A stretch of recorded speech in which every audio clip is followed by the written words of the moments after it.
construction workers sa Hong Kong ang na-stranded sa gondola dahil sa malakas na ihip ng hangin. Nako, may sumaklolo naman kaya sa kanila. Ang susunod po na kaganapan, ating aalamin maya-maya.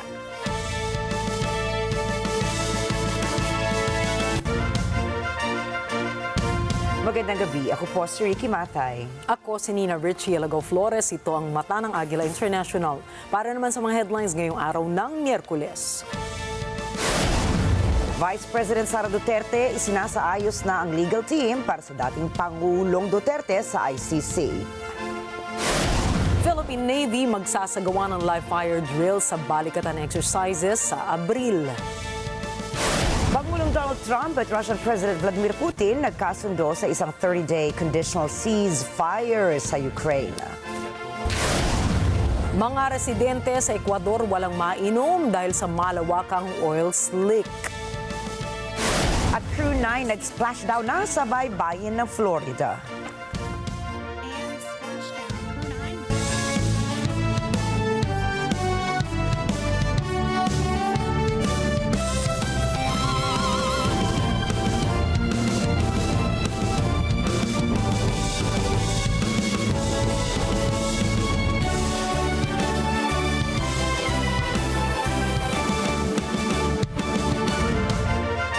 Kinumpirma po ni Vice President Sara Duterte na magwi-withdraw bilang abogado ng kanyang ama na si dating Pangulong Rodrigo Duterte, si dating Executive Secretary Salvador Miguel Yedea. Sinabi ng bise na nais ng kanilang kampo na pawang mga dayuhan na may kasanayan sa International Criminal Court o ICC ang hahawak sa kaso ni dating Pangulong Rodrigo Duterte sa The Hague sa the Netherlands. Humaharap si Duterte sa umano'y crimes against humanity dahil sa war on drugs ng kanyang administrasyon noon. Samantala, sinabi ni VP Sara na bukod kay British-Israeli lawyer na si Nicholas Kaufman ay may ilan pang dayuhang abogado ang darating sa The Hague upang kanyang interviewin para makabilang sa defense team ng dating Pangulo. Tungkol naman sa lagay ng kalusugan ng kanyang ama, ay sinabi ni VP Sara na maayos ito sa medical facility sa loob ng ICC Detention Center. Nandoon pa rin siya sa loob ng hospital, so hindi pa siguro siya all clear base siguro sa assessments ng doctors niya. He's in very good spirits. Meron siyang, tinanong ko siya kung kamusta yung pagkain, sabi niya meron namang rice. And then tinanong ko siya kung paano yung ulam, sabi niya half-half daw, so hindi ko alam kung ano yung ibig sabihin ng half-half. Kaugnay nito, tuloy pa rin ang protesta ng mga taga-suporta ng dating Pangulo at ng mga supporters ng biktima umano ng extrajudicial killings sa labas ng piitan sa The Hague. Hiling ng mga Duterte supporters na pakawalan na ang dating Pangulo at pauwiin na ng Pilipinas, habang katarungan naman ang isinisigaw ng mga supporters ng EJK victims. At kung dati po ay payag si Senador Ronald Bato de la Rosa na makasama sa kulungan ng International Criminal Court or ICC si dating Pangulong Rodrigo Duterte, ngayon ay pinag-iisipan niyang magtago at huwag nang sumuko. Yan po ay kung sakali mag-issue na ang mga otoridad ng warrant of arrest laban sa kanya. Para sa senador, bakit siya susuko kung wala namang anyang hustisya sa Pilipinas? Ipinunto rin ni De La Rosa na hirap makalapit si Vice President Sara Duterte sa ama nitong nakadetene sa Scheveningen prison ng ICC. Kaya paano raw niya makakasama ang dating Pangulo kung pareho naman sila nakakulong? Kung wala tayong makita na hustisya dito sa ating bansa, bakit ka susuko? Di ba? Titingnan natin. Kung mayroong makita natin may glimmer of hope na yung Supreme Court ay talagang panindigan niya yung kanyang pagiging independent. Mayroon din papakitang magtatayo din yung Senado kung anong dapat din na I will evaluate. As I've said, I will cross the bridge when I get there. Mahirap man daw doon, mahirap man doon. Ultimo yung anak nga, hindi makalapit, hindi maka bisita ng basta-basta yung anak na si Vice President Sara. How much more kung ako na pareho lang kaming detainee, paano ako makapag-demand ng time na para makasama doon o makiusap na pareho naman kaming detainee. Isa rin sa kinukonsidera ng senador ay ang manatili sa loob ng Senado habang siya ay naghahanap ng legal remedies. Naniniwalaan niya siya na hindi siya palalayasin ni Senate President Francis Escudero. Ako sa loob, wala naman siya magawa. Wala naman sabihin, palayasin niya ako. Kung nandiyan ako sa loob. Okay. So palayasin niya ako. Pag palayasin niya ako, then depende lang. Titignan ko sitwasyon kung lalayas ba ako o hindi. Magandang kuha niya sa akin option. Dahil nga, hindi ka na pwedeng huliin na baka diyan ka sa loob. At dapat respetuhin nila yung stinita sa institusyon.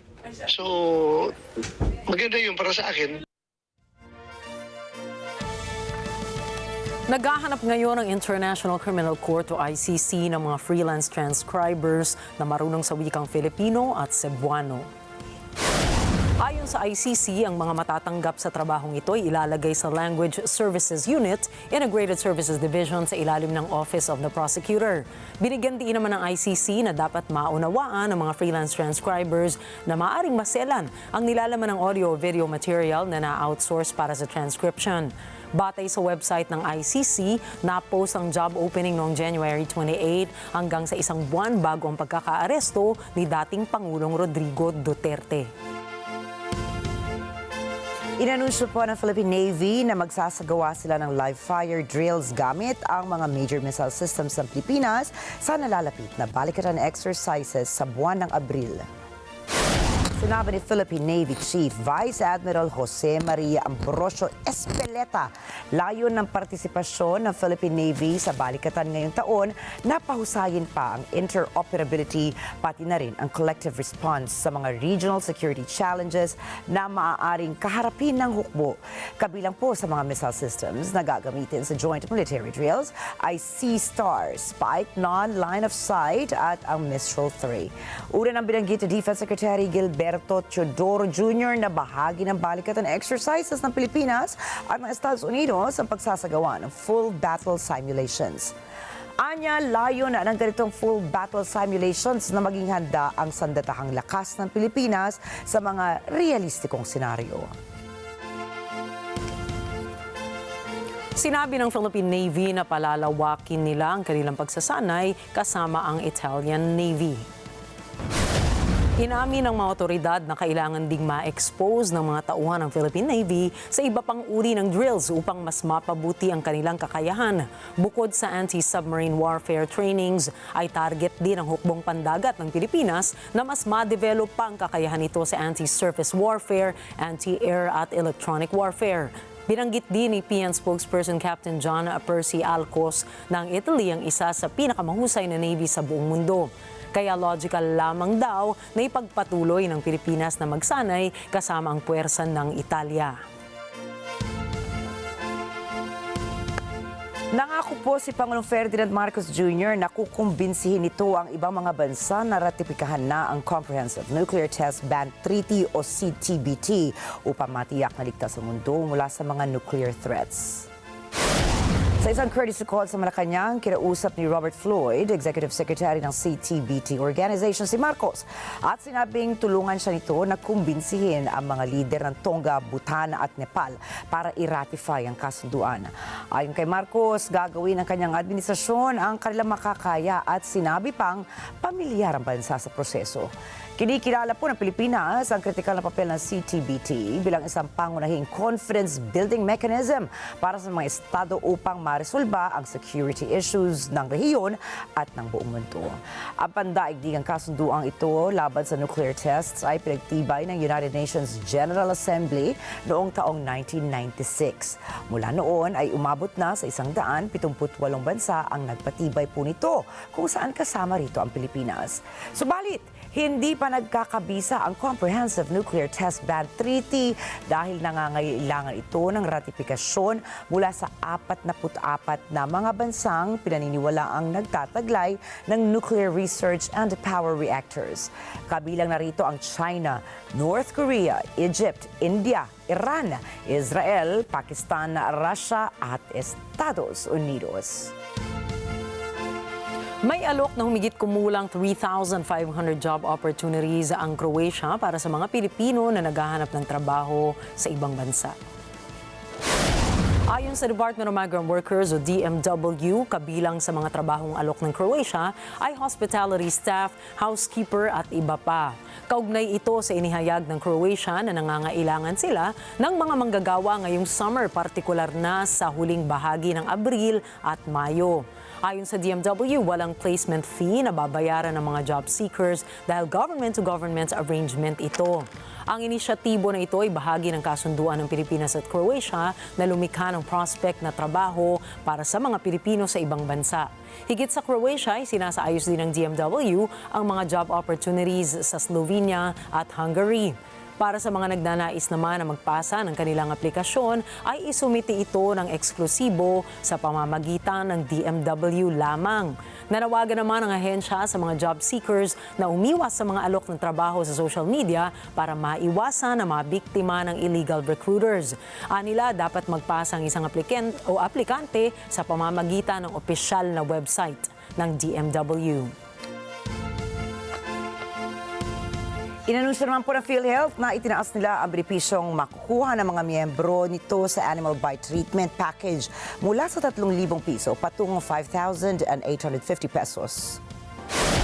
Kaugnay ito sa iniulat ng Department of Health na may 55 individual ang namatay na dahil sa rabies mula January 1 hanggang March 1, 2025.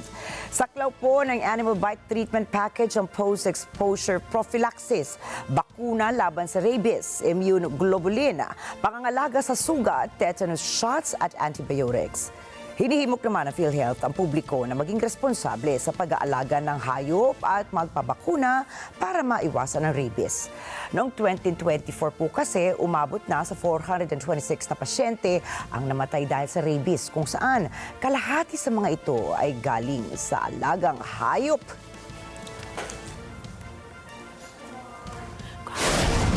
Susunod, Donald Trump at Vladimir Putin nagkasundo sa isang 30-day conditional ceasefire.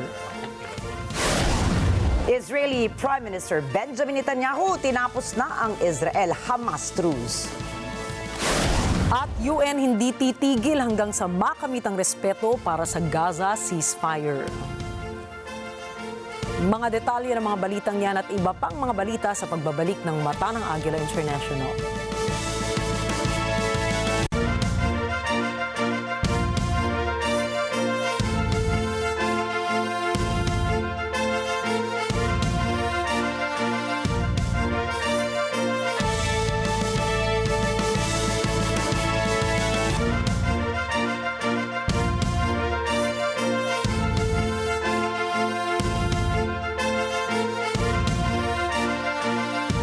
This portion is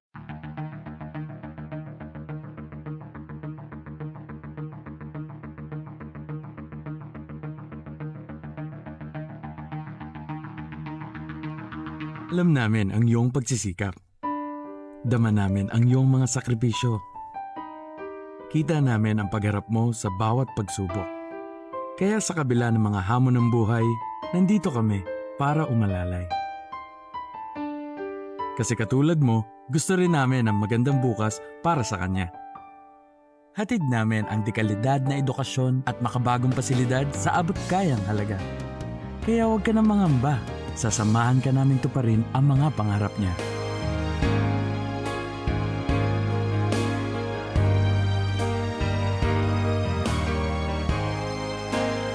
Maaasahan mong sulit dito ang mga pinagsikapan mo. Sa aming mga makabagong pasilidad at sistema ng edukasyon. Mailalabas natin ang aking talino at mga kakayahan niya. Kahit sa munting halaga, makakasiguro ka na makakasabay siya sa mabilis na pag-ikot ng mundo. Sa New Era, karamay mo kami sa bawat hamon. Kaagapay mo kami sa bawat hakbang. Kasama mo kami sa bawat ngiti at tagumpay.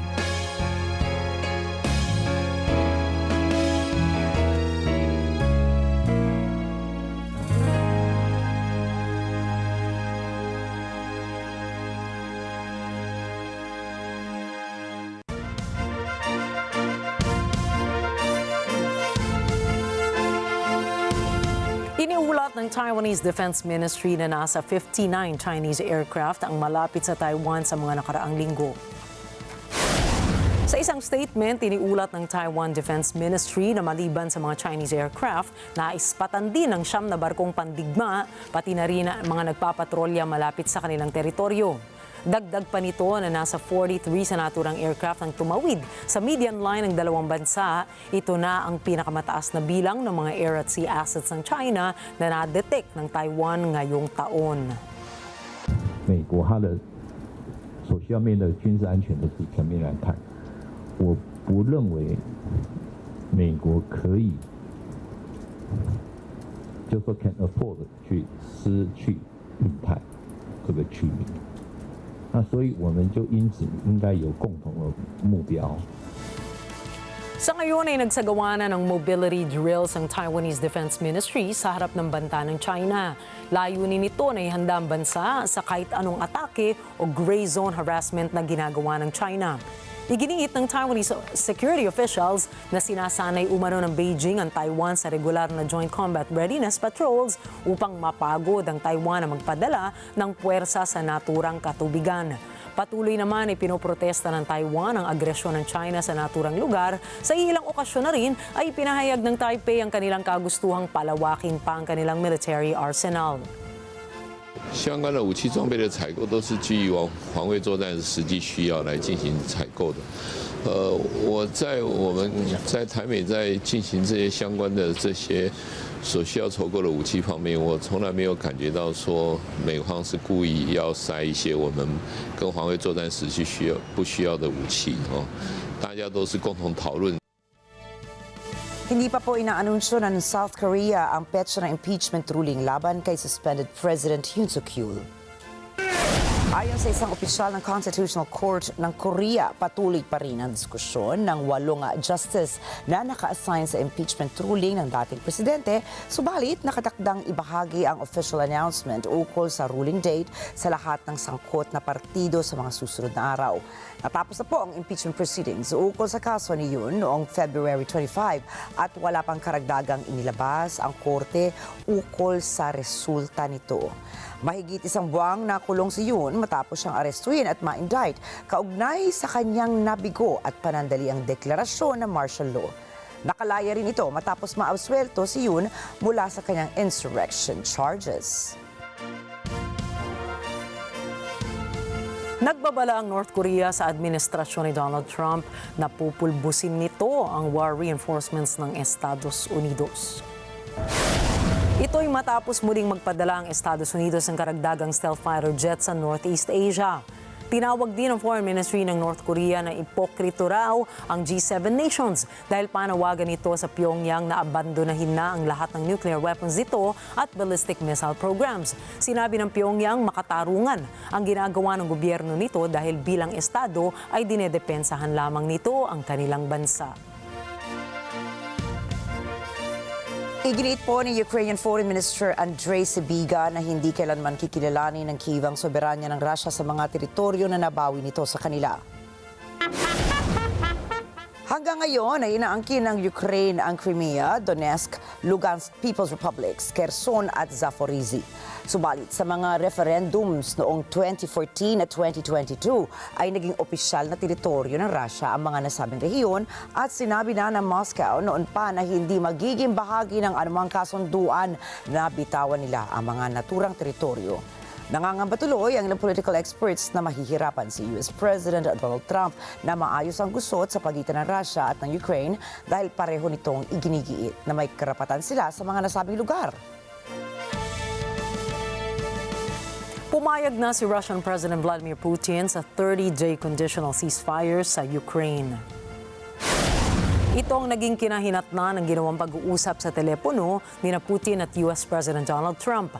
Ayon sa White House, hindi muna atakihin ang Russia sa mga energy infrastructure ng Ukraine sa loob ng 30 araw.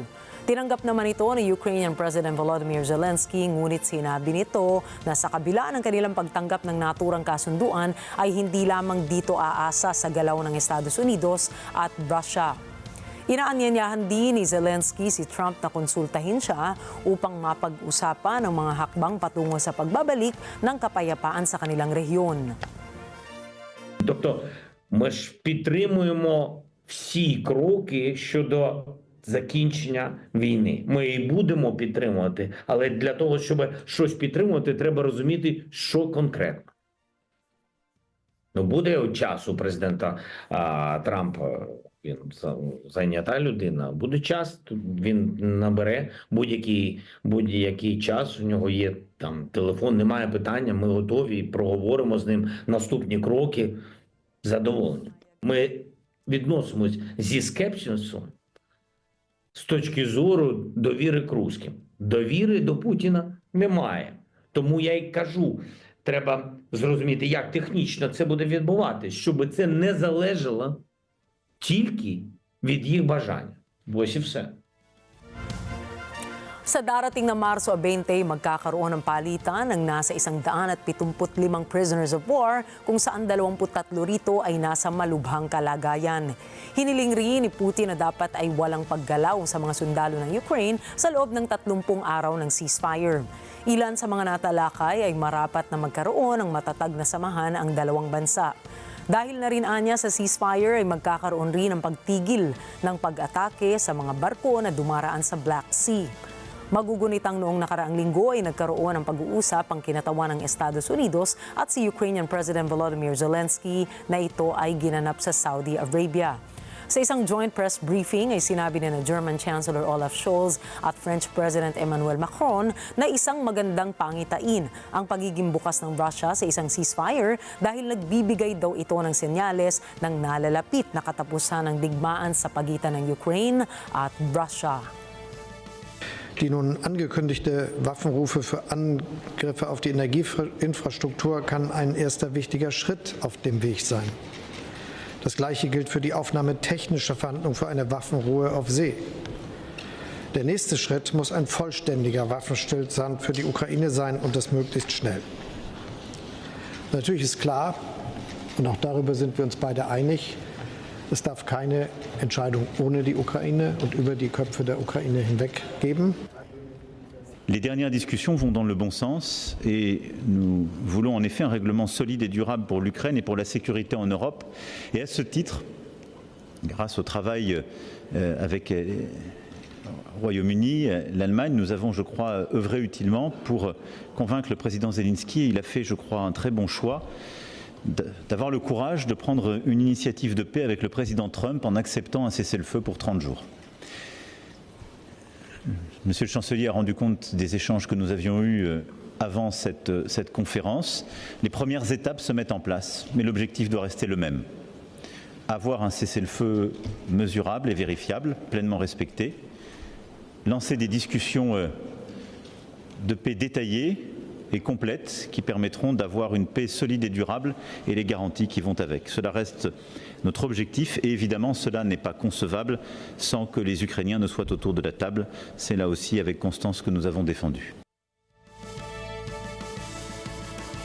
Tatanggapin po ng Kyiv ang isang US proposal upang itigil na ng Ukraine at Russia ang pag-atake sa energy infrastructures ng isa't isa.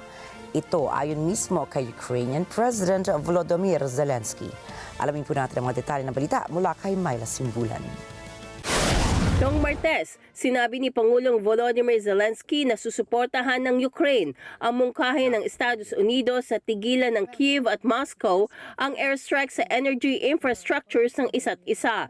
Anya, umaasa itong makausap si Pangulong Donald Trump tungkol sa tawag telepono kay Russian President Vladimir Putin. Якщо президент Трамп може дотиснути щодо деталей і не бити по енергетиці і по морю, якщо такий перший крок, а поки що інших кроків немає, то нехай розкаже тоді деталі, як ми будемо це робити. І я впевнений, що всі наші сторони, принаймні американська і українська сторона, буде підтримувати будь-які кроки, які ведуть до зменшення ударів і по військовій, і по цивільній інфраструктурі. Путін хоче зробити кілька наступальних дій. Як ми і сказали, на Запорізькому, на Сході продовжити, на Запорізькому, на Харківському, на Сумському напрямку. Він буде спробувати це зробити. Для чого? Для того, щоб максимально тиснути на Україну. Коли це буде відбуватися? Повірте мені, він буде все це спробувати робити найближчі місяці.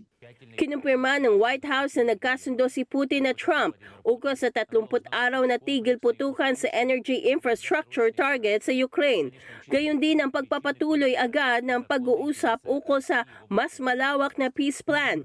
Sinabi ni Zelensky na pagkatapos ng pag-uusap ni Putin at Trump, nakausap naman nito si French President Emmanuel Macron at German Chancellor Olaf Scholz, kapwa European allies ng Ukraine. Dagdag ni Zelensky, umaasa itong hindi puputulin ng mga kaalyado ng Kyiv ang tulong militar para sa Ukraine. May nasibulan para sa mata ng Agila International, trusted, connected, on point. Mariing kinondena ng mga Arab nations ang pinakabagong airstrikes ng Israel sa Gaza na ikinamatay ng mahigit 400 katao. Karamihan ay mga kababaihan at mga bata, ayon sa mga opisyal ng kalusugan ng Palestine. Ang mga pag-ataking ito na naganap matapos mabigo ang usapang ceasefire ay nagdulot ng matinding reaksyon mula sa mga lider ng rehiyon na nananawagan ng agarang pagtatapos ng karahasan at muling pagbuhay ng diplomatic efforts. Tinawag ng Prime Minister ng Qatar na si Sheikh Mohammed bin Abdulrahman Al Thani ang pag-atake bilang isang karumal-dumal na krimen na lalo pang nagpapahirap sa mga Palestino. Hinimok niya ang pandaigdigang komunidad na agad na kumilos upang pilitin ang Israel na itigil ang decisive actions nito, sundin ang mga kasunduan at bumalik sa negosasyon. Nanawagan naman ang gobyerno ng Egypt sa lahat ng panig na magtimpi at hayaang magpatuloy ang diplomatic efforts upang maiwasan ang panibagong simula ng karahasan. Nanawagan si Riyad Mansour, Permanent Observer of State of Palestine sa UN Security Council na ipatupad ang Resolution 2735 na nananawagan ng agaran at permanenteng ceasefire. Iginiit niya na dapat kumilos ang international community upang mapigilan ang patuloy na pagpatay sa mga Palestino, lalo na sa banal na buwan ng Ramadan. Palestinians are being killed indiscriminately, are being denied humanitarian aid indiscriminately, are being maimed and detained indiscriminately. We condemn these crimes in the strongest possible terms. This can never be justified and must stop immediately. Act, you have resolutions. Act, you have power. Act, or, as my friend, the ambassador of Slovenia said, you become irrelevant. Act according to the power given to you by the Charter of the United Nations. Bilang tugon sa mga airstrikes, nangako ang mga rebelding Houthi ng Yemen na palalawakin pa ang kanilang military attacks laban sa Israel.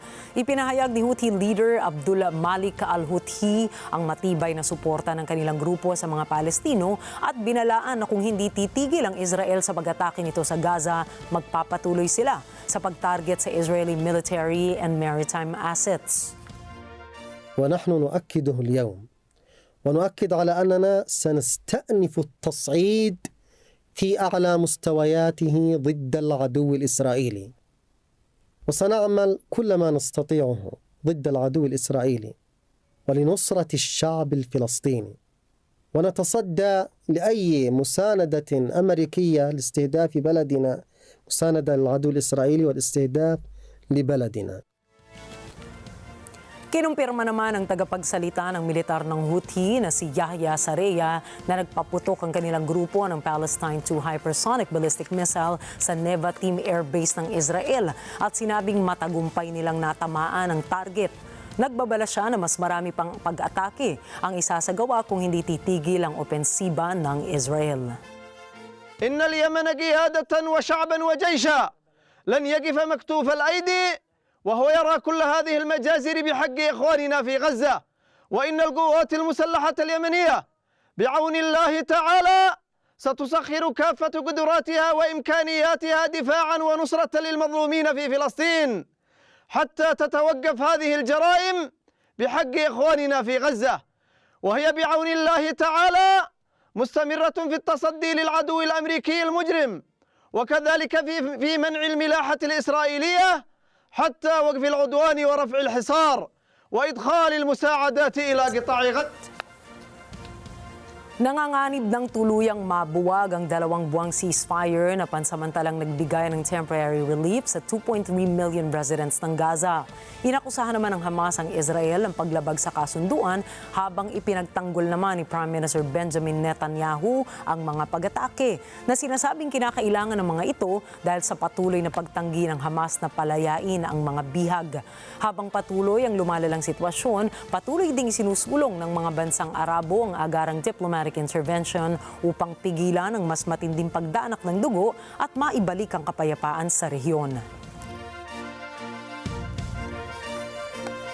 Binalaan po ni Israeli Prime Minister Benjamin Netanyahu na ang ginawang magdamagang pag-atake sa Gaza ay simula lamang na matinding pag-atake.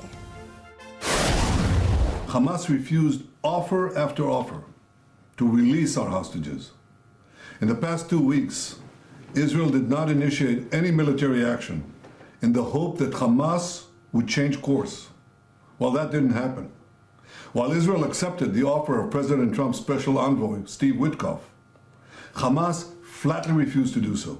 And this is why I authorized yesterday the renewal of military action against Hamas. Israel does not target Palestinian civilians. We target Hamas terrorists. And when these terrorists embed themselves in civilian areas, when they use civilians as human shields, they're the ones who are responsible for all unintended casualties. Sinabi nito na sa mga susunod na araw ay magsasagawa muli sila ng mga matinding pag-atake sa Gaza. Dagdag pa rito, ramdam na ng Hamas ang lakas ng kamay ng Israel sa loob ng 24 na oras, kaya ipinapangako nito nang ito na ay simula lamang. Isinagawa nito ang nasabing pag-atake para mapilitan ang mga Hamas na pakawalan na ang mga bihag na kanilang hawak. Magugunita pong sa nagdaang 24 oras ay umabot na sa 400 katao ang nasawi sa airstrike ng Israel na ang tinamaan ay mga kabahayan sa Gaza. Palestinian civilians should avoid any contact with Hamas terrorists. And I call on the people of Gaza, get out of harm's way, move to safer areas. Because every civilian casualty is a tragedy. And every civilian casualty is the fault of Hamas. Israel will fight, and Israel will win. We will bring our people home, and we will destroy Hamas. We will not relent until we achieve all these vital goals. And we will not rest until we give our country a future of peace, prosperity, and hope. Sinabi ng Mexico na hiniling nito sa Estados Unidos na huwag i-deport ang mga Mexikanong papuntang Guantanamo Bay. Ang Guantanamo Bay o Gitmo ay isang US naval base sa Cuba na may detention camp o military prison. Alamin natin ang balita mula kay Bernhard Gonzaga. Noong Martes, sinabi ni Pangulong Claudia Sheinbaum na nagpadala ng diplomatic note ang Mexico sa Estados Unidos. Ayon kay Sheinbaum, nakasaad sa sulat na huwag sana sa Guantanamo Bay Naval Base dalhin ang mga dinideport na Mexicans mula sa US. Ipinadala ang sulat nang i-anunsyo ng administrasyon ni Donald Trump na plano nitong ilikas ang mga migranteng papuntang Guantanamo Bay noong 1 buwan. En cuanto el gobierno del presidente Trump informó que iba a llevar personas que ellos no solamente no tienen documentos, sino consideraban que habían tenido algún delito a Guantánamo, nosotros hicimos una nota diplomática ese mismo día. Hiniling rin ng Mexico na lahat ng mamamayan nito na idinideport ng US ay dalhin sa Mexico at hindi sa ibang bansa. Tumugon naman anya ang US na hanggang tinatanggap ng Mexico ang mga deported citizens nito, ay doon pa rin ipadadala ang mga migrante. Lo envió el canciller a la Embajada de Estados Unidos. Normalmente esas notas son privadas, pero vale la pena decirlo ahora, para decir que ningún mexicano debía ser enviado a ningún otro lugar más que a México. Ellos contestaron la nota diplomática diciendo que en la medida que México aceptaba a las personas repatriadas, regresarían a México. Entonces tenemos la certeza de que cualquier persona en Estados Unidos que sea deportada, repatriada a nuestro país, de acuerdo con el gobierno de Estados Unidos y a la solicitud que hicimos, llegará siempre a México. Kamakailan ay nag-deport ang US ng may 200 sinasabing miyembro ng Venezuelan Tren de Aragua Gang sa kabila ng pag-uutos ng isang korte na huwag ituloy ito. Ipinaglalaban naman ng American Civil Liberties Union na huwag dalhin sa Guantanamo Bay ang mga deportees dahil sa hindi magandang kondisyon doon at sa bilang ng migrante na nagtatangkang magpakamatay sa lugar. Bernhard Gonzaga para sa Mata ng Agila International. Trusted, connected, on point. Pinangangambahan naman ng mga mamamahayag na maaaring disaster ang kalabasan ng tigil pondo ng Administrasyong Trump sa Radio Free Europe. Narito po ang report ni Yolanda Espiras. Ayon sa Director General ng Reporters Without Borders na si Thibaut Brutan, maaaring disaster sa kalayaan sa pamamahayag o press freedom ang desisyon ni US President Donald Trump na putulin ang pondo para sa Radio Free Europe. So we think it could be a disaster for press freedom, and we are very worried of the consequences, obviously for the newsrooms, but also for the audience. And frankly, you'll never hear of the audiences of Voice of America or Radio Free Europe because these people can't speak out. They live in repressive regimes and they don't have access to reliable information. So it's a pity that there is this threat of stopping all the broadcasting. And we think it's something that's a kind of negation of the history of U.S. involvement in order to support a free press. Dagdag ni Brutan, puputulin ng US ang pinakamalakas na sandata nito upang kontrahin ang naratibo ng Russia at China. Anya, papasukin ng propaganda outlets ang iiwang espasyo ng US. And obviously, if the answer is yes, a free press is part of it. Second, I think it's also very important to say that this is something that doesn't make any sense geopolitically to stop this broadcasting and news production. Because if the US, as Trump pretends, is trying to show its might, show its influence, it is cutting one of its most influential tools in order to fight back the narrative of the Federation of Russia, the People's Republic of China. And nature doesn't like the void. It's sure that propaganda outlets will step in. Ibinidang aksyon ng Administrasyon Trump laban sa federal bureaucracy, pinutol ng US Agency for Global Media ang grants para sa Radio for Europe, Radio Liberty o RFE-RL. Namamahayag ito sa mga bansa sa Eastern Europe at iba pang mga lugar kabilang ang Russia, Belarus, Ukraine at Iran. Matapos ang 75 taon ng operasyon sa makasaysayang panahon na nagmarka sa pagtatapos ng komunismo at pagbabalik ng demokrasya sa Eastern Europe, sinasabing nasa peligro ngayon ang kinabukasan ng RFE-RL. Ayon kay Brutan, nakatuon ang Administrasyong Trump sa pakikipaglaban sa pamamahayag. It's about ideology, and the Trump administration, with the support of Musk and Twitter, are engaged in a crusade against journalism. And they're doing everything they can to make sure that they control the information space, that journalism is undermined, that the trust is eroded, and they're banning AP from entering the White House. They are threatening to engage in lawsuits against newsrooms, and now they're also stopping the broadcasting of the VOA and RFE operations. So it's really horrible to see how much they're championing a free speech, but they're forgetting about a free press. Yolanda Espiras para sa Mata ng Agila International. Trusted, connected, on point. Sinasabing nag-meet siya ng krisis sa United States higher education ng administrasyon ni Donald Trump. Ito ay dahil sa tigil pondo ng gobyerno sa federal research funding. Si Ana Cui para sa mga detalye. Dahil sa tigil pondo sa federal research funding ng bansa, inihinto ng mga universidad ang mga programang pangangalakal nito. Isinara ang mga laboratorio at nag-layoff ng staff upang makaagapay sa kakulangan ng budget.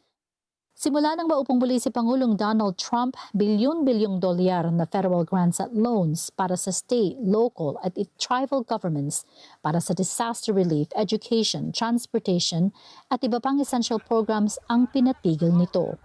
Noong nakaraang buwan, inanunsyo ng National Institutes of Health na bahagi ng US Department of Health and Human Services ang panibagong tungtunin ukol sa pagputol ng research funding na magsasalba ng 4 na bilyong US dollars para sa federal government.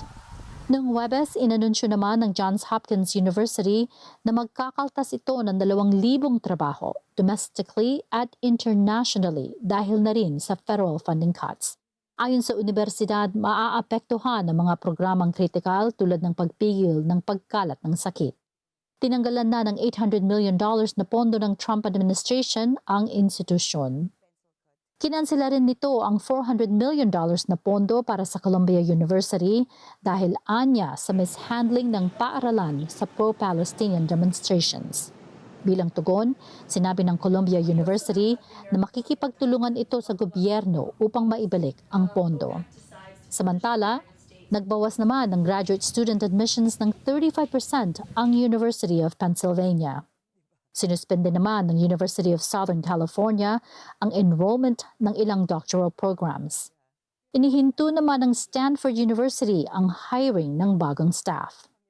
Ilang research institutions naman ang nagbawas ng pagre-recruit sa postdoctoral researchers at research assistants ng mga ito. Dahil sa funding cuts na ito, umalma ang academic community sa bansa. Kaugnay nito, nagbabala ang Association of American Universities at ang American Council on Education na ang tuntuning tigil pondo ay makakaapekto ng malaki sa critical na biomedical at health research sa buong bansa. Anakwi para sa mata ng Agila International, trusted, connected, on point. Susunod, residente sa Ecuador walang mainom dahil sa oil slick. SpaceX Crew 9 nakabalik na sa Earth matapos ang halos 9 na buwan. At chess grandmaster Magnus Carlsen hindi sasali sa World Championship. Mga balitang yan sa pagbabalik ng Mata ng Agila International.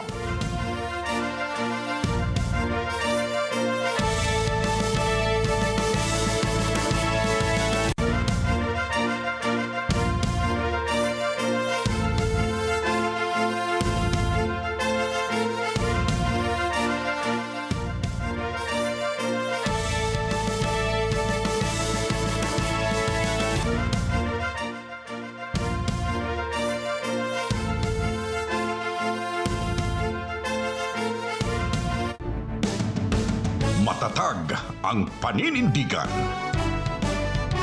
Matapang sa pagresponde. Matapat sa paglilingkod. Batikang tagapagbalita. Mata natin sa balitaan. Alex Santos kasama gabi-gabi sa Mata ng Agila Primetime. 25 tanong mula Luzon, Visayas at Mindanao. Tanong ng ordinaryong Pilipino, hindi ng mga eksperto. Isa-isang sasagutin ng mga tatakbo sa Senado, punto por punto.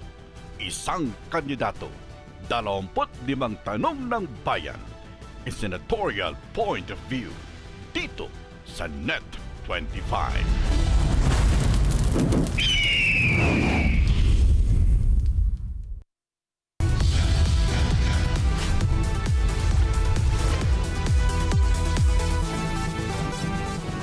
Sa kasulukuyang henerasyon, marami na ang nag-viral. Dahil po yan sa kanilang ginagawang pagtulong sa kapwa.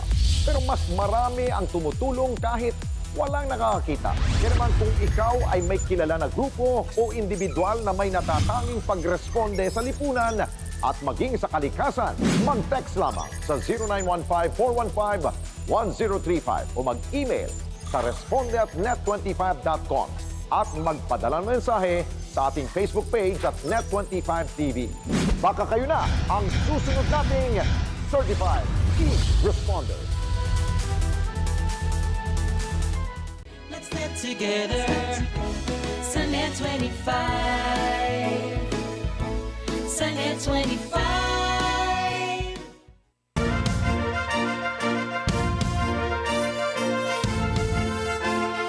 Nahihirapan na po ang mga residente sa Ecuador na maghanap ng maiinom na tubig matapos makontamina ang maraming ilog sa bansa ng umiiral na oil slick.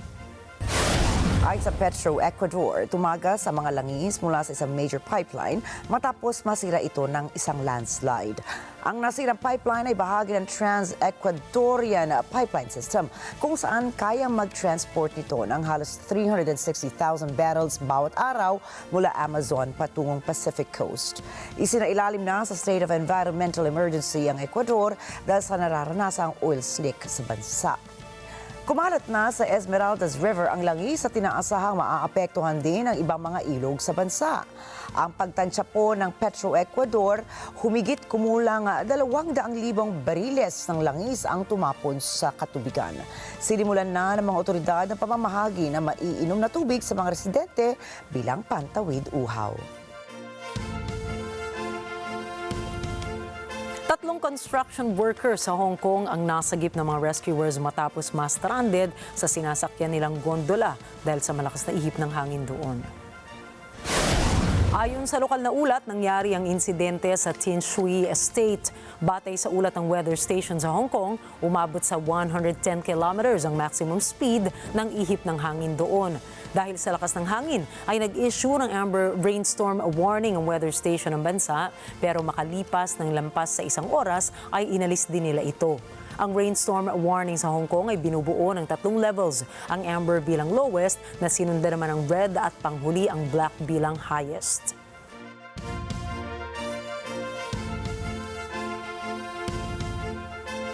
Nagbabala ang World Health Organization na dahil sa tigil pondo ng USAID, may posibilidad na maubusan ng supply ng HIV treatments ang 8 bansang umaasa sa ahensya. Narito pang report ni Anjo Milano. Noong Lunes, sinabi ni World Health Organization Chief Adhanom Ghebreyesus na ang paghinto ng foreign aid ng Estados Unidos ay pumuto sa supply ng HIV treatments sa 8 bansa. Anya, malapit nang maubusan ng supply ng gamot na nakapagsasalba ng maraming buhay.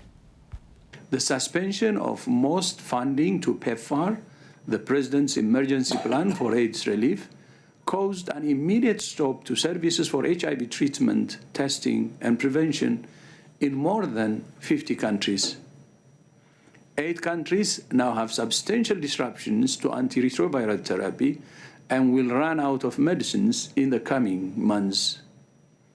Disruptions to HIV programs could undo 20 years of progress, leading to more than 10 million additional cases of HIV and 3 million HIV-related deaths, more than triple the number of deaths last year. Ayon sa ahensya, malapit nang masaid ang supply ng HIV treatments ng mga bansang Haiti, Kenya, Lesotho, South Sudan, Burkina Faso, Mali, Nigeria at Ukraine. Ayon kay Dr. Tedros, ang pagtigil na ito ay tila pag-atras ng 20 taong progreso. Nagbabala ito na maaring mauwi ang tigil pondong sa karagdagang 10 milyong kaso ng HIV at 3 milyong pagkamatay kaugnay ng HIV. Dagdag ni Dr. Tedros, sana'y muling ikonsidera ng US ang pagsuporta sa health agency. The U.S. administration has been extremely generous over many years. And of course, it's within its rights to decide what it supports and to what extent. But the U.S. also has a responsibility to ensure that if it withdraws direct funding for countries, it's done in an orderly and humane way that allows them to find alternative sources of funding. We ask the U.S. to reconsider its support for global health, which not only saves lives around the world, it also makes the U.S. safer by preventing outbreaks from spreading internationally. Naapektuhan din ng pagtigil ng US foreign aid ang paglaban sa polio, malaria at tuberculosis. The sudden cuts to U.S. funding are also affecting efforts to eradicate polio, to monitor the emergence of diseases such as avian influenza, and to respond to disease outbreaks and humanitarian crises. Almost 24 million people living in such crises are at risk of not being able to access essential health services. More than 2,600 health facilities in 12 humanitarian crises have already suspended services, at least partially, or will do very soon. There are now severe disruptions to the supply of malaria diagnostics, medicines, and insecticide-treated bed nets due to stockouts, delayed delivery, or lack of funding. Over the last 2 decades, the U.S. has been the largest bilateral donor to the fight against malaria, helping to prevent an estimated 2.2 billion cases and 12.7 million deaths.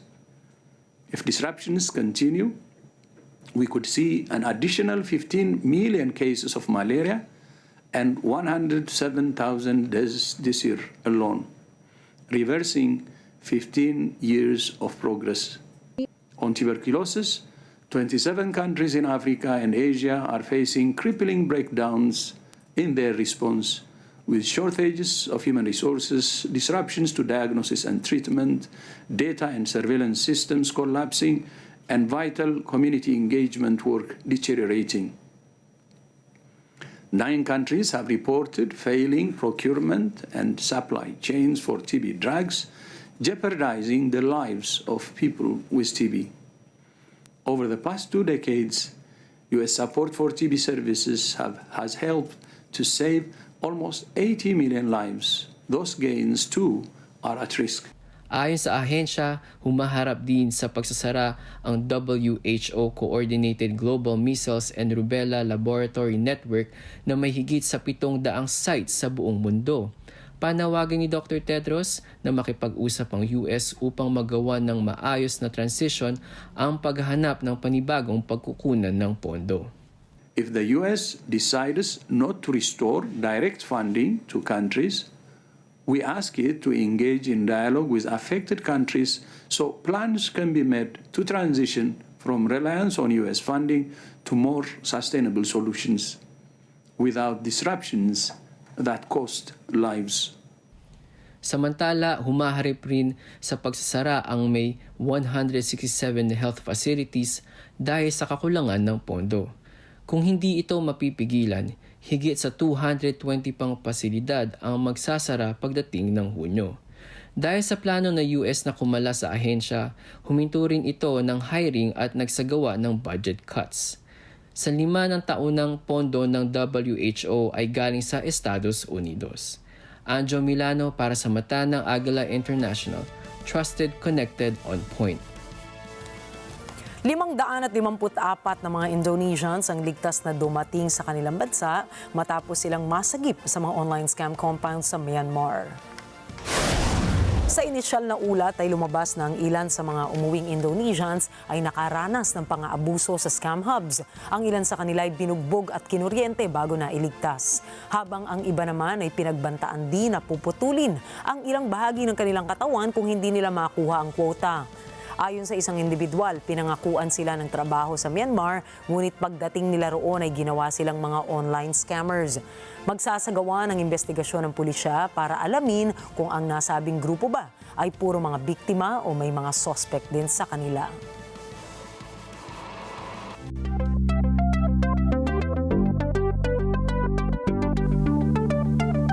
Ipinakilala ni NVIDIA CEO Jensen Huang ang pinakabago nilang open-source humanoid robot na kung tawagin nila na Isaac, Groot, and One. Ayon sa NVIDIA, ang Newton prototype na ito ay binuo ng kumpanya kasama ang Google DeepMind at Disney Research. Layo ng proyektong ito na makapag-develop ng open source artificial intelligence na maaaring gamitin sa mga humanoid robots. Una nang inanunsyo ng NVIDIA ang kanilang GPU chip na kung tawagin po ay Blackwell Ultra na kaya namang sumabay sa AI race. At sa wakas, matapos ang 9 na buwan na pananatili sa International Space Station o ISS, ay nag-splashdown ng sinasakyan re-entry capsule ng Crew 9 sa baybayin ng Florida.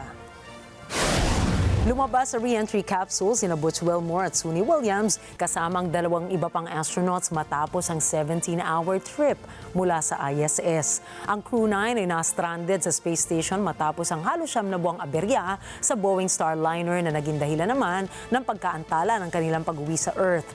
Sa kabila ng mahabang pananatili sa ISS, pinuri ni Commercial Crew Program Manager Steve Stitch ang katatagan ng dalawang astronauts. You know, the thing I think back of this whole time frame is how really resilient Butch and Sonny were the whole time. I mean, they launched on what was going to be a short test flight with the crew flight test vehicle with Boeing. And then they moved very quickly into station increment operations, and they became seamlessly part of the International Space Station.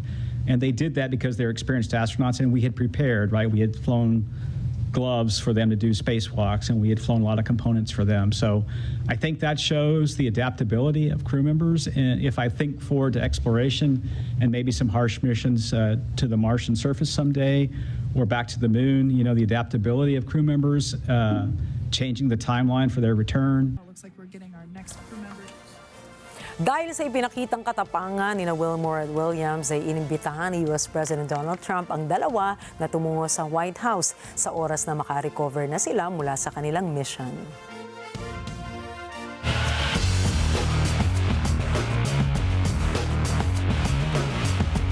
Nagpasya naman si 5-time chess world champion Magnus Carlsen na hindi na lumahok sa Classical World Chess Championship. Sinabi ng Norwegian chess star na kulang siya sa motibasyon, kaya minabuting hindi na sumali. Mula noon kasi nga nagkaroon na hinding pagkakaunawaan nila ng International Chess Federation o FIDE na siyang nag-oorganisa ng Classical Championship, ay nagpa siya itong hindi na babalik pa sa torneo. Si Carlsen po ay nagkampiyon sa nasabing torneo noong taong 2021. Noong nakaraang taon kasi sa World Rapid Chess Championship ay pinarusahan siya ng FIDE dahil sa paglabag sa dress code matapos na magsuot lamang ito ng maong na pantalon.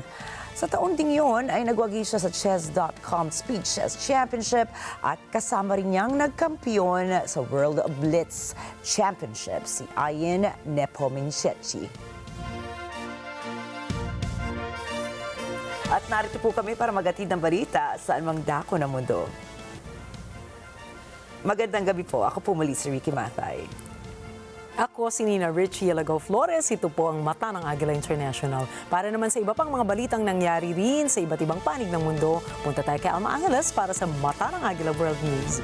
Take it away, Alma.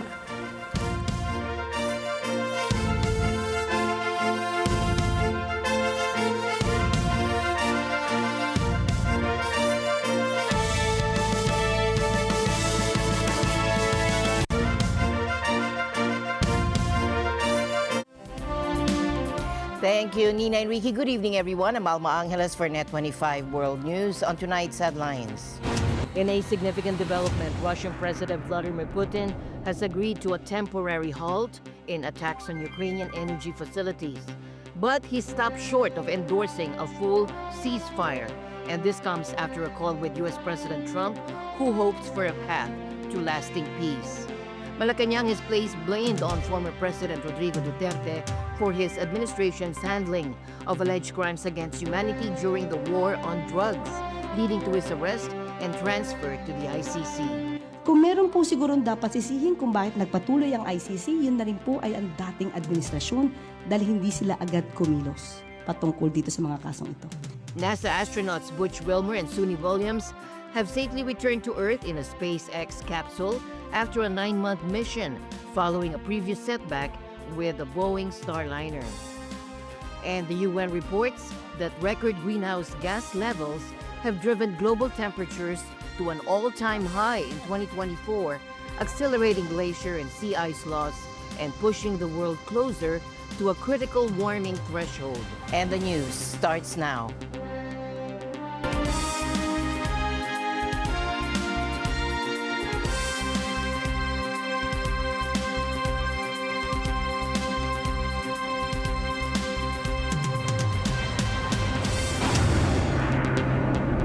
Malacanang said former President Rodrigo Duterte has no one to blame but himself for failing to address the alleged crimes against humanity linked to his war on drugs, claims that ultimately led to his arrest and transfer to the ICC. Take a look. Palace Press Officer Claire Castro made a statement after Duterte's camp questioned why he couldn't be tried in Philippine courts instead of being handed over to The Hague. Siguro po, kung meron mang issue patungkol sa hindi pagsampa ng kaso dito sa bansa, patungkol sa crimes against humanity, mas magandang tanungin natin yung nakaraang administrasyon. Dahil November 2021, humiling ang gobyerno, ang administrasyon mismo ni dating Pangulong Duterte. At ito naman yung nakarecord na ipahinto muna ang pag-iimbestiga ng prosecutor, ng ICC prosecutor, at dahil magsasagawa sila ng pag-iimbestiga, magsasampa ng kaso na dapat isampa. That's November 2021. Lumipas ang panahon, June 2022, hindi pa po nanunumpa si Pangulong Marcos. Sinabi po ng ICC prosecutor na hindi nagampanan ng administrasyon ni dating Pangulong Duterte yung pangako, yung undertaking na sila magsasagawa ng pag-iimbestiga at magsasampa ng karampatang kaso. Kaya po ipinagpatuloy muli ang pag-iimbestiga ng ICC prosecutor. Kung meron po sigurong dapat sisihin kung bakit nagpatuloy ang ICC, yun na rin po ay ang dating administrasyon dahil hindi sila agad kumilos patungkol dito sa mga kasong ito na nirereklamo patungkol sa madugong war on drugs. Muli, ibabalik po natin, hindi po ba dapat sila nga muna ang nagsimula para kung meron pong dapat na ipagpatuloy ang Administrasyong Marcos patungkol sa pag-iimbestigang yan, ay dapat na simulan na po. So wag natin ipahid ang kasalanang ito sa administrasyon ni Pangulong Marcos. Last na lang po. So wala pong kapangyarihan ng administrasyong ito para mag-utos din po, mag-utos ng pag-iimbestiga ulit doon sa mga kaso ng EJK at doon sa mga biktima ng war on drugs. Kaya po nasimulan ang paghihiring sa Quadcom at doon natin nalaman at doon na ibulaslas kung ano ba ang nangyari sa panahon ni dating Pangulong Duterte.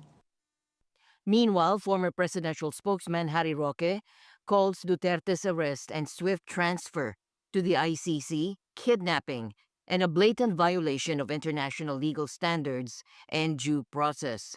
Roque, who's currently in The Hague assisting Duterte's defense, warns that this could be a government-orchestrated abduction.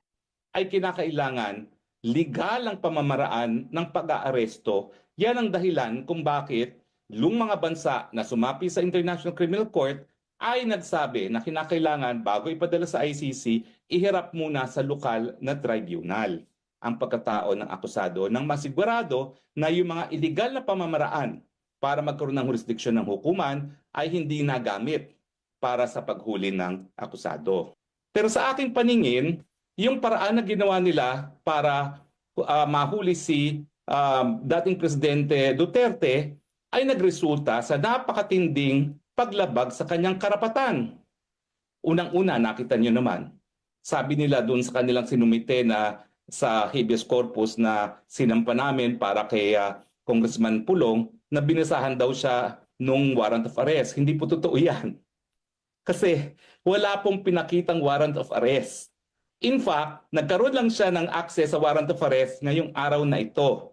Kasi kagabi, bago pumasok sa detention facility si Attorney Kaufman, nagpa-print sa akin ng isang kopya ng warrant of arrest. At ngayon pa lang nabasa ni Presidente yung warrant of arrest laban sa kanya. Ilang araw na nakalipas matapos na siya ay naaresto at napadala rito sa The Hague. So nakikita nyo na yung mga tao ng administrasyon hindi alam ang sinasabi nila. Yung sabi ng spokesperson ng DOJ na sila ang competent judicial organ, ehekutibo po sila, hindi sila hukuman. At saka yung sinasabi ni Castro na lokal na Dutch court daw, hindi po Pilipinong hukuman iyon. At dahil hindi nga sumunod sa provision ng Article 59, naging kidnapping. Saan ka naman nakakita? Inaresto, hindi binigyan ng copy ng warrant of arrest, hindi isinabi ang kanyang karapatan sa ilalim ng Rome Statute of the ICC na naging legal na basihan. British-Israeli lawyer Nicholas Kaufman is confident that former President Rodrigo Duterte will be acquitted of crimes against humanity, charges before the International Criminal Court.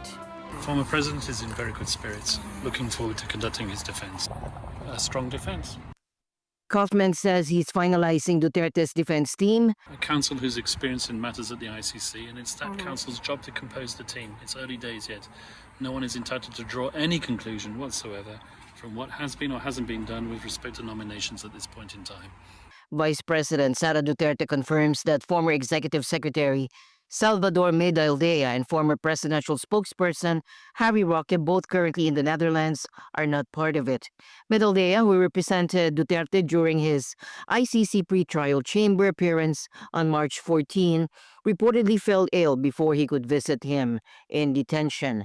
As for Roque, Vice President Duterte says he's prioritizing his asylum application in the Netherlands. Meanwhile, President Trump and President Vladimir Putin recently had a phone call that lasted over 90 minutes, and they discussed the ongoing war in Ukraine.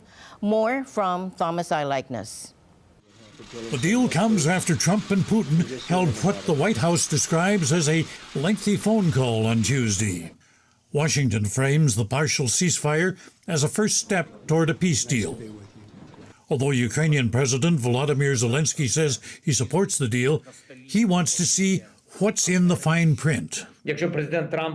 If President Trump can put more pressure on Russian President Vladimir Putin in terms of details and force him to stop striking the infrastructure and the sea, if this is the first step and there are no other steps, then he should share the details on how we are going to do it. I am sure that Ukrainian and American sides will support any step that will lead to decreasing the number of strikes on both military and civilian infrastructure. Zelensky reiterates that he does not trust Putin. The White House says talks aimed at a broader peace plan will begin immediately. But it's not clear whether Ukraine will be involved in the discussions, which will take place in the Middle East. As far as American military help for Ukraine, Trump told Fox News the issue didn't come up in his call with Putin. We didn't talk about aid, actually. We didn't talk about aid at all. We talked about a lot of things, but aid was never discussed. And while many hailed this limited ceasefire as a first step toward ending the war, it seems more like a baby step. Mark Kansian of the Center for Strategic and International Studies says it's disappointing there's no 30-day ceasefire. Kansian says Moscow wants a deal that puts Kyiv at a disadvantage. Well, Russia is trying to get a ceasefire where no additional military aid arrives in Ukraine. And that would be devastating for Ukraine because Russia will continue to receive its military supplies, both from its domestic sources and likely from the Iranians and the North Koreans. So it would greatly handicap Ukraine. And of course, the longer it went on, the more handicapped Ukraine would become. It's a condition that the Ukrainians really can't tolerate very long. Kansian adds the shooting on the front lines will still continue. Liana Fix of the Council on Foreign Relations says reaching a final agreement is going to take a long time, and she says what came out of the call between Trump and Putin is pretty thin. There doesn't seem to be enough preparation on just the logistical and technical level to agree on anything. And there is, as always, a big concern that Donald Trump is open to narratives coming from the Russian side without having any access to the ground truth in Ukraine. On the streets of Ukrainian cities, the limited ceasefire is being met with skepticism. There's a distrust of Russia. Ukrainians say Putin cannot be trusted. Others say now is not the time to relax, fearing Russia is just buying time to rearm. That's the same message coming from European Commission President Ursula von der Leyen. She says the world order has changed and Europe must rearm itself by 2030. The era of the peace dividend is long gone. The security architecture that we relied on can no longer be taken for granted. The age of spheres of influence and power competition is well and truly back. Just take Russia. We already know its determination to deny other countries their right to choose their own path. Von der Leyen says Russia's on an irreversible path to creating a pure war economy. And what's concerning, she says, is that 40% of the Russian budget is spent on defense. And this investment fuels its war of aggression in Ukraine while preparing it for future confrontation with European democracies. And just as these threats increase, we see our oldest partner, the United States, move their focus to the Indo-Pacific. It seems to be becoming more apparent that Ukraine might be the canary in the coal mine for Europe. An early warning of danger. Danger like the events of the 1930s that led to World War II. Interesting times we live in. Thomas I. Likeness, NET25 World News. Just hours after Russian President Vladimir Putin agreed to pause attacks on Ukraine's energy infrastructure in a call with U.S. President Donald Trump, both countries accused each other of launching airstrikes targeting civilian infrastructure. In Ukraine, Russian drone strikes damaged 2 hospitals in the Sumy region, forcing evacuations, and injured a 60-year-old man in the Kiev region. Homes and businesses were also hit in the Bucha district. Additionally, strikes left parts of Sloviansk without power. In Russia, a Ukrainian drone attack sparked a fire at an oil depot in Krasnodar, though no injuries were reported. Russia's defense ministry claimed to have destroyed 57 Ukrainian drones overnight. Russia temporarily suspended flights from several airports east of Moscow due to safety concerns following the drone activity. Japan is rethinking its defense posture in response to a rapidly changing geopolitical landscape. The island nation faces increasing threats from nuclear powers like China, Russia, and North Korea, while also navigating a complex relationship with its traditional ally, the United States. Thank you very much. Recently, U.S. President Donald Trump questioned the reciprocity of the U.S.-Japan Security Pact, highlighting that the U.S. is obligated to protect Japan without a similar commitment from Tokyo. You know, with Japan, we have a deal, which is a very interesting one. And I love Japan. We have a great relationship with Japan, but we have an interesting deal with Japan that we have to protect them, but they don't have to protect us. You know that? That's the way the deal reads. We have to protect Japan. And by the way, they make a fortune with us economically. There's another case. But we have to protect Japan, but under no circumstances do they have to protect us. I actually ask, who makes these deals? This criticism comes as Japan is modernizing its military capabilities, including plans to deploy long-range missiles capable of hitting targets in North Korea and China. These missiles, with a range of about 1,000 kilometers, are set to be deployed on the southern island of Kyushu, bolstering defenses about the strategically important Okinawa island chain. This move is part of Japan's broader effort to increase its military capacity, driven by concerns over regional tensions and the reliability of U.S. support. Experts suggest that Japan might consider maximizing its nuclear power and potentially debating the acquisition of nuclear weapons, given the mounting threats from China and North Korea. However, this would be a significant shift in Japan's defense policy, which has historically been constrained by its pacifist constitution. By taking proactive measures to boost its military capabilities, Japan aims to strengthen its position in the region and potentially reinforce its alliance with the U.S. The question remains whether this new defense stance will deter enemies and sway Washington to maintain a strong partnership with Tokyo. Taiwan is bolstering its military readiness in response to heightened threats from China. Defense Minister Wellington Koo emphasized that Taiwan must be prepared to quickly mobilize its forces if China's frequent drills around the island suddenly turn into an attack. The 5-day rapid response exercises began on Monday to train Taiwanese forces for swift deployment against any Chinese aggression or gray zone tactics. This exercise coincided with China deploying 59 military aircraft and warships near Taiwan, which Beijing described as punishment for Taiwanese President Lai Ching-te's advocacy for separatism. China has increased its military presence around Taiwan, conducting joint combat readiness patrols every 7 to 10 days. Taiwan's defense ministry has set up anti-landing defenses near a key port outside Taipei and deployed surface-to-air missile systems at strategic locations. Taiwan strongly contests China's sovereignty claims, asserting that only its people should determine their future. The island nation is enhancing its military capabilities, including intelligence sharing and joint exercises with the U.S. to strengthen its defense against potential threats. The U.S. Navy is ramping up its submarine presence in Australia as part of the AUKUS agreement. American attack submarine USS Minnesota was undertaking drills off Australia's west coast ahead of a growing presence in these waters. That's under the AUKUS agreement to transfer nuclear submarine capability to Australia. Opening tube 2, stay clear. Australian officials said that by the middle of the year, up to 80 US Navy personnel will arrive at the country's HMAS Sterling base. And in 2 years, with 4 Virginia-class submarines like USS Minnesota there, those personnel numbers will swell to hundreds.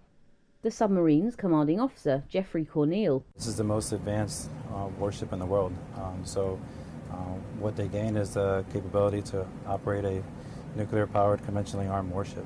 So the things that this brings to our Navy and to every Navy, that has nuclear-powered warships is significant and allows us to operate with essentially unlimited endurance, just limited by food, and be able to do all the things that our country asks us to do at any moment.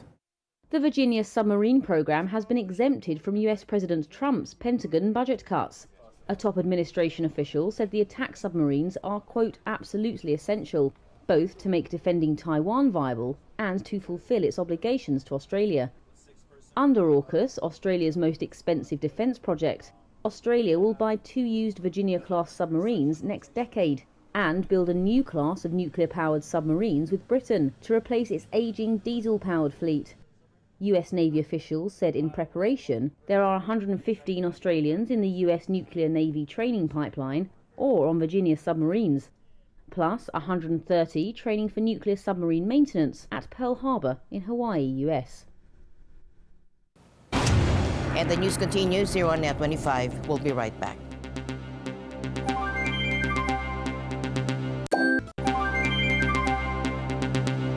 Israeli airstrikes in the Gaza Strip have killed at least 5 Palestinians today, according to health officials in the enclave. The Israeli military targeted a Hamas military site in northern Gaza, claiming it was preparing to fire into Israeli territory. In Gaza City, an airstrike on a house in the Sabra suburb killed 3 people. Another strike in Beit Hanun town in the north left 2 men dead, 6 others wounded. These attacks follow a significant escalation of violence on Tuesday, which saw over 400 Palestinians killed in extensive airstrikes across Gaza. The renewed violence comes after a nearly 2-month ceasefire was shattered. Israeli Prime Minister Benjamin Netanyahu ordered the strike, citing Hamas's rejection of proposals to extend the ceasefire. Hamas refused offer after offer to release our hostages. In the past 2 weeks, Israel did not initiate any military action in the hope that Hamas would change course. Well, that didn't happen. While Israel accepted the offer of President Trump's special envoy, Steve Witkoff, Hamas flatly refused to do so. And this is why I authorized yesterday the renewal of military action against Hamas. Hamas, meanwhile, accused Israel of violating the agreement. Meanwhile, thousands of Israelis gathered in Tel Aviv to protest the government's decision to resume attacks on Gaza. Demonstrators marched towards the Defense Ministry headquarters, criticizing Netanyahu's actions. I'm here to protest. My country is going down by the Prime Minister, and the hostages are still in the tunnels. Trying to tell the people of the world that Israel is not going to stay silent when they're taking away our democracy.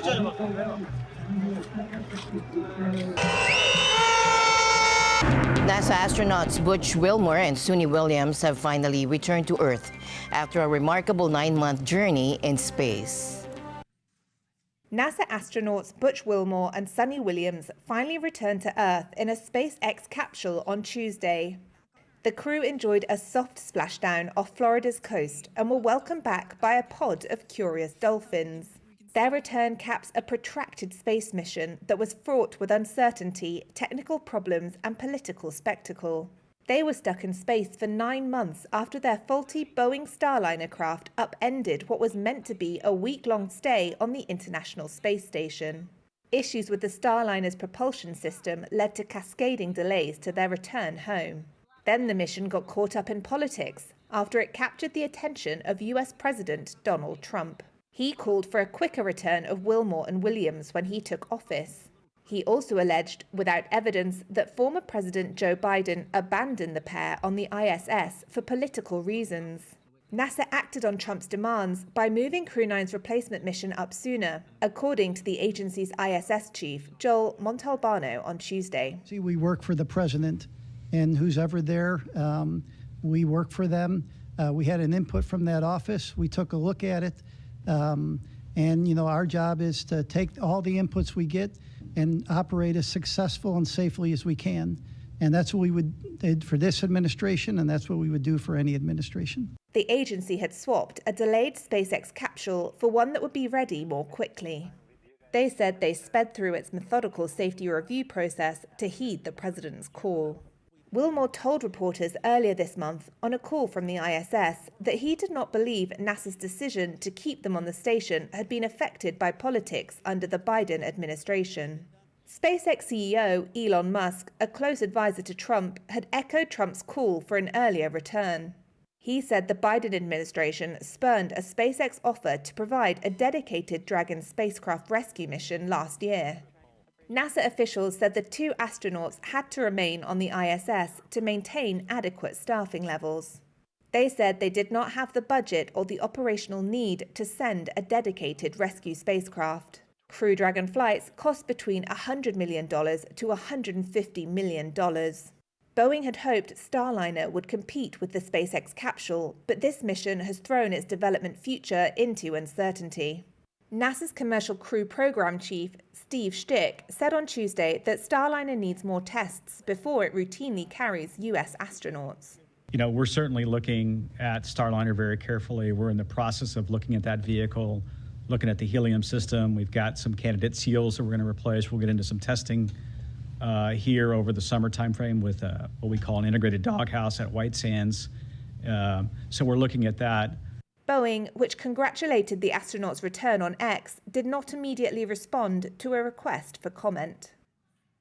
The World Meteorological Organization has confirmed that 2024 was the hottest year on record. 2024 was the warmest year on record at 1.55 plus or minus 0.13 degrees above the 1850 to 1900 average. And whilst the mean of those 6 data sets is 1.55, being above 1.5 degrees, at the lower end of that uncertainty range, of course, it would be below 1.5. So we can't say for certain that 2024 was more than 1.5 degrees above the 1850 to 1900 average, but it is likely. With global temperatures reaching an unprecedented 1.55 degrees Celsius above pre-industrial levels, and this surpasses the previous record set in 2023 by 0.1 degrees Celsius. The alarming rise is largely driven by record-high greenhouse gas levels, which are accelerating glacier and sea ice loss. This shows glacier cumulative mass balance from 1950 to 2024, and this is the change since 1970, so that's where the zero is. And you can see that over time, the reference glaciers used in this calculation have lost over 25 meters water equivalents of ice. And indeed, in 2021 to 2024, the glacier mass loss over that 3-year period was the most negative 3-year glacier mass balance on record. Tired of missed deliveries? A new robot named Milo aims to solve that problem. Created by a robotics company in Switzerland, Milo uses artificial intelligence to carry packages directly from delivery trucks to your doorstep. Take a look. If you like to shop online, you might very well meet Milo on your doorstep in the near future. The 4-legged robot was designed by a Swiss robotics company to carry your packages from the delivery truck to your door, easing the burden on delivery drivers. It's a very exhausting job, so what we are building is like an augmenting that workflow by having a robot that covers some of these miles so the driver can focus on other things. That final stretch from delivery truck to a customer's door is often one of the most time and labor-intensive parts of the job. Marko Biyernes is the CEO and co-founder of River Robotics.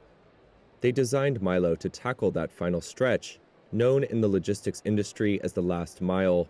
In the meantime, the driver can either sort packages in the back, they can do parallel deliveries because a lot of these stops you have to go to multiple locations at once, or the driver can take a rest or chit-chat with the neighbors. Yeah. The robot uses AI technology to navigate obstacles in its path, and River recently showcased Milo at NVIDIA's annual software developer conference in California. So we are building this with NVIDIA tools that we use. So we're collaborating already for many years, since 2018, with NVIDIA, building on top of simulation environments where we train for reinforcement learning how this robot reasons when it goes around the world. Milo is equipped with 4 legs that allow it to hop down from a truck to the ground, wheels that let it whiz down the sidewalk, and a crane-like arm on top that can hand parcels to customers. River robots are already making real-world deliveries in Switzerland, and Biyernes says the company is eyeing expansion in the U.S. to cities including San Francisco and Boston. And with that, we end tonight's broadcast. For everyone here on NET25, I'm Alma Angeles. Thank you all for joining us. Good night.